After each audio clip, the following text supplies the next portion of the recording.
Hi everyone, welcome back to the channel.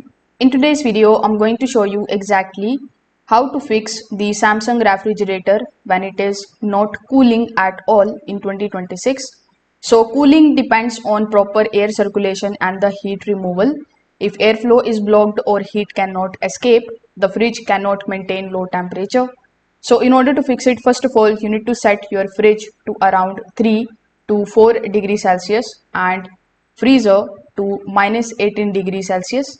Incorrect settings can make it seem like cooling has failed. After doing so, just do not overpack the fridge.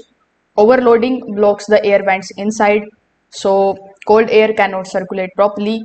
So in that case, you just have to leave the space between the items for airflow. Now at the back or bottom, you will find condenser coils. If converted with dust, they cannot release heat. So in this case, you just have to clean them using a brush or vacuum, and this alone can restore the cooling. Now after doing so, you need to inspect the door gasket as well. If it is loose or damaged, the warm air is going to enter consistently. So this reduces the cooling efficiency.